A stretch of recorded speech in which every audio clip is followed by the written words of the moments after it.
The Kenya Coordinating Mechanism, bringing together the government and non-governmental organizations, and which is responsible for nominating a principal recipient for Global Fund grant for HIV, tuberculosis and malaria for the 2020 to 2022 period, will hold a crisis meeting tomorrow to review and respond to Global Fund's concerns after it rejected Kenya's application for a 45 billion shillings grant. Well, Kenya was instructed to place a fresh bid after the Kenya Red Cross Society protested the outcome of the procurement selection that placed AMREF as the country's principal recipient.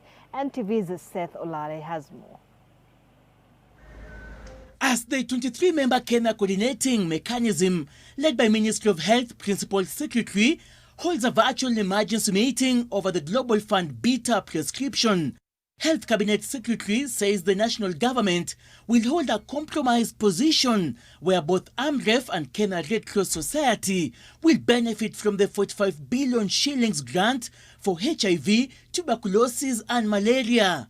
The committee which nominated AMREF as the principal recipient for the grant also includes non-governmental organizations such as UNAIDS, USAID, governmental agencies including KEMRI and the National AIDS Control Council, civil society, faith-based organizations such as Meds Kenya and SUPKEM, county government and private sector. During the voting, 17 entities supported AMREF's bid with 5 dissenting, meaning that AMREF, which has previously secured the 8 billion shillings tuberculosis and malaria grant, won the HIV bid for the first time. Kenya Red Cross Society, on the other hand, has been the principal recipient for the 14 billion HIV bid since 2012. According to Global Fund's technical and financial review aggregate scores for HIV, Kenya Red Cross Society secured a total of 130 points compared to AMREF's 143. The donor, in its response when it rejected Kenya's application, said the selection process was not transparent and the committee should go back to the drawing board. On the other hand, we also really request for fairness in all the decisions that are made, recognizing that this is a public procurement process undertaken by an independent review panel, and all the decisions that KCM arrived at through consensus or voting. And once the decision is made through the laid down protocols of the KCM, then that is a binding decision to the members of KCM.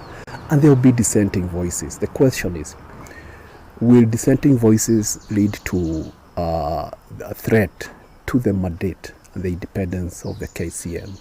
The Kenya Red Cross Society, which protested and appealed the decision, maintains that it properly qualified for the HIV bid. Our issue was really just that we felt, the process needed to reconsider our submission because there were things that we felt maybe were not looked at keenly or maybe were not understood.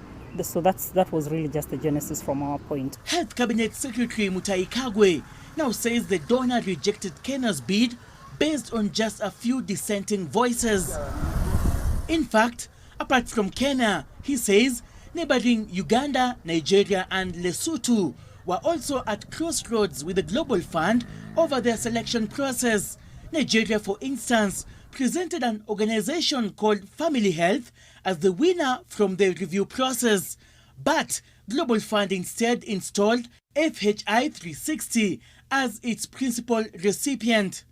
The fate of millions of malaria, tuberculosis, HIV and AIDS dependents on Global Fund lies on tomorrow's important Kenya Coordinating Mechanism meeting that will address issues regarding the nomination of the principal recipient.